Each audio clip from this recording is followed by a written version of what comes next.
Ini sebagai pakar. Jadi Pak Bimo ini selain punya namanya Euro Management, perusahaan konsultan pendidikan terbesar di Jakarta, udah ngirim 4.000 orang ke luar negeri, tapi masih kurang karena janjinya mau ngirim 1 juta. Jadi masih ada 996.000. Untuk itu gimana Pak Bimo sekarang ingin jadi pakar yang ada podcastnya, Mas? Jadi mau jadi podcast ya? Podcaster pendidikan. Ingin lagi. Tapi sekolahnya ke luar negeri. Pak Bimo silakan. Jadi apa pertanyaannya, Mas? Ya pokoknya pertama kenalin backgroundnya. Oke. Terus rekomendasi untuk generasi yang mau sekolah luar negeri dan Pak Bimo dikenal sebagai apa? Oke, nama saya Bimo Sasongko, saya CEO dari Euro Management Indonesia. Seperti Pak Oni, Pak Ardi, saya ini adalah generasi yang dikirim Pak Habibie dulu ke luar negeri tahun 1980 sampai 2000. Kebetulan saya dikirim tahun 90, SMA 3 Bandung, Jakarta, SMA paling bagus di Indonesia. Ya kan, bukan se-Bandung nih, se-Indonesia. Karena hampir 200 mahasiswanya 400, 300-nya ke ITB semua dulu ya, nggak tahu sekarang ya kan. Nah tapi intinya itu, nah saya udah terima di Teknik Informatika ITB, jurusan paling susah sedunia, se-Indonesia. Ranking saya dulu mungkin ranking 10, yang pas itu mungkin 300.000 orang, diterima di seluruh perguruan tinggi negeri 90.000 orang, yang diterima di ITB 1.500 orang. Nah dari 300.000 orang itu saya ranking 10, ada masuk di ITB di Teknik Informatika, ada yang masuk lagi di kedokteran UI, di situ lah ya. Ranking 100 besar itu di situ sekali itu kedokteran, teknik informatika, sama teknik elektro ITB, kedokteran UI, ya kan. Tapi saking saya ingin sekolah ke luar negeri, saya tinggal itu semua, ya kan. Saya tinggal, ya kan. Saya ke luar negeri di karena dapat beasiswa. Iya, plus dapat beasiswa dan ingin sekolah ke luar negeri, nah kemudian diterima di Amerika. Nah, tadinya saya ingin ke Inggris, cita-cita saya dulu ingin ke Inggris. Bukan ke Jerman, bukan ke Amerika. Diterima ke Amerika, saya agak kecewa sedikit ya. Aduh, ke Amerika dulu nggak ngerti apa-apa. Amerika ini apa sih ya kan? Taunya Eropa, Inggris, dan Jerman. Tapi setelah saya tinggal di Amerika, wah itu udah saya puas lah sekolah di Amerika. Makanya anak saya yang kedua saya kirim ke Ohio State University. Go Buckeye! Beat Michigan. Meskipun kalah tadi sepak bolanya, ya kan? Hampir menang. Jadi seperti itu. Jadi nah setelah itu saking karena saya orangnya pingin tidak hanya saya yang pinter, ya tidak hanya saya ingin sekolah ke luar negeri, tapi saya ingin sebanyak mungkin orang seperti saya. Nah dulu Pak Habibie pakai uang negara, ya uang pinjaman, dia kirim hampir berapa ya, 4.000 orang, ya kan. Nah, saya ingin harusnya bisa lebih banyak, tapi mungkin jangan pakai uang pemerintah, harus secara privat. Jadi saya dirinya di Indonesia. Dengan menerbitkan Euro Indonesia, saya bisa melakukan berbagai macam gerakan promosi dan lain sebagainya. Dan sekarang Euro Indonesia adalah perusahaan konsultan pendidikan terbesar di Indonesia karena sudah hampir mengirim 4.000 orang ke seluruh dunia, mostly di Eropa, Jerman, Prancis, Belanda, Inggris, dan 7 tahun terakhir kita ekspansi ke Amerika, kemana lagi ke Amerika dan ke Australia dan ke Jepang ya. Nah jadi itu tentang background saya. Nah tentu saja tadi saya tekankan di sini bahwa saya mah sudah tidak ada kata ragu-ragu lagi harus sekolah ke luar negeri, nggak ada lagi. Dan kalau bisa sekolahnya sejak tamat SMA, karena sekolah terbaik ke luar negeri adalah pas tamat SMA. Itu pendapat saya pribadi dan harusnya kita akui semuanya, ya kan? Tapi yang udah S1 di sini nggak apa-apa, nggak belum terlambat. Tapi saya pikir the best time to study abroad adalah setelah tamat SMA. Nah, itu karena disitulah kamu masih single, masih muda, ya kan, belum punya keluarga, belum punya anak, terus kemampuan bahasa Inggrisnya ya kayak gini jago kan gitu ya. Beda kalau udah S2 atau udah S3 udah susah kita pergaulannya. Terus fleksibilitasnya kurang kan, karena kita mau sekolah ke luar negeri bukan hanya cari ilmu, ini penting nih, ya kan. Karena banyak orang ngomong udah kuliah di UI udah bagus, di ITB udah bagus, ya kan. Iya memang dari segi ilmu ya kita kuliah apapun sama aja, ya kan.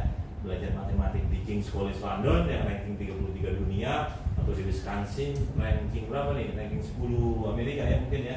Ohio State kalah nih sama Wisconsin nih ternyata nih ranking dari public schoolnya.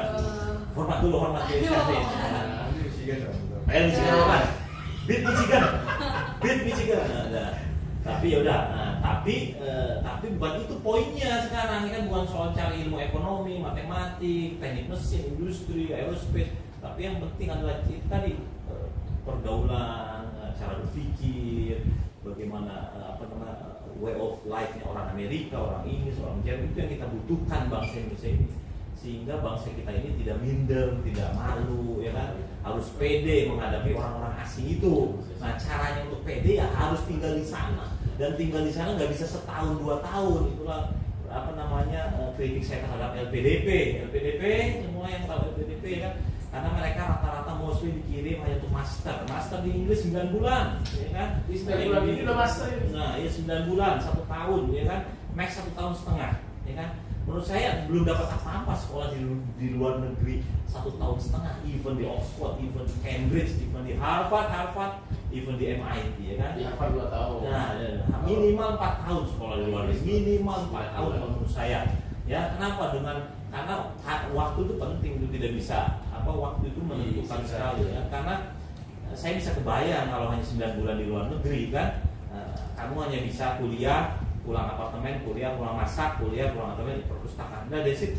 Ya, nggak kayak Pak Habibie presiden, dia ngobrol sama tukang sampah di pinggir jalan Kota Akran, dia berdebat tentang agama dengan orang Yahudi dan lain sebagainya. Itu tidak bisa didapatkan kalau kamu hanya tinggal 1 tahun atau 9 bulan, ya kan? Mimpinya belum mimpi bahasa Inggris atau bahasa Jerman, ya kan? Marahnya belum pakai bahasa Inggris, sudah pernah marah pakai bahasa Inggris? Sudah pernah marah, kesal, apalagi marahnya dengan orang bule, orang white gitu kan? Wah, itu artinya udah hebat banget.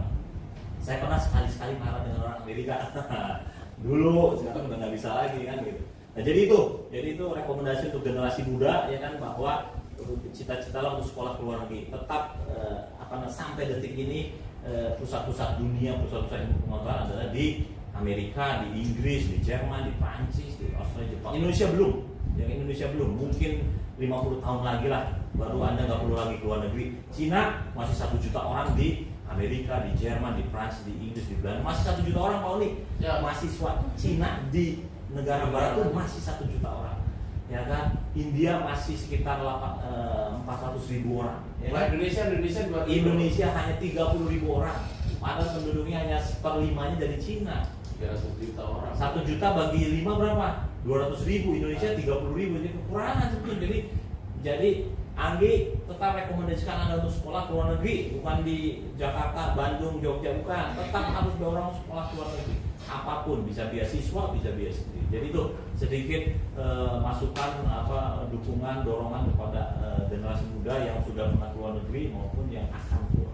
Jadi itu tetap semangat. Sampai detik ini saya tetap semangat bahwa sekolah ke luar negeri adalah salah satu best value, best investment, best experience, dan terbukti kan tadi ngomong semua kan, bener kan? Nggak ada yang bohong kan? Udah bener. Demikian Pak Nik. Siap. Jadi Pak Bimo ini orangnya semangat. Pengennya semua orang ke luar negeri ngerasain pengalaman yang dimiliki oleh Pak Bimo. Amat sebetulnya semangatnya sebagai orang tua. Ini sebagai pengusaha tapi namanya pengusaha, kalau kayak gini namanya apa istilahnya? Socialpreneur. Yang mengharapkan masyarakatnya juga. Tapi dia ada keuntungan dan tujuannya sosial. Jadi memang kalau bisa pergi, karena ternyata kalau enggak negaranya nggak bisa maju. Walaupun bukan berarti pendidikan di dalam negerinya nggak bagus, pendidikan sama aja. Tapi life skill yang kita tadi ngomongin life skill itu tentu keputusan. Tapi bukan hard skill yang ada di sekolah itu pelajaran gitu sampai sana. Tapi life skillnya kamu bergabung sama bule, ini pertama kali ketemu sama bule mungkin masih takut gitu kan. Tapi kalau sekarang udah berani. Apalagi kerjanya sebagai venture capital. Nah, saya kasih kamu ngomentarin sebelum pamitan kan? Ya, komentarin apa aja? Mau mana? Mau pamitan? Mau Oh iya. Hal-hal yang menarik, coba yang kamu ceritakan pengalaman dari luar negeri yang sekarang ternyata added to your social skill, life skill. Sehingga dan kami yakin harusnya susah tuh di sini dapetin.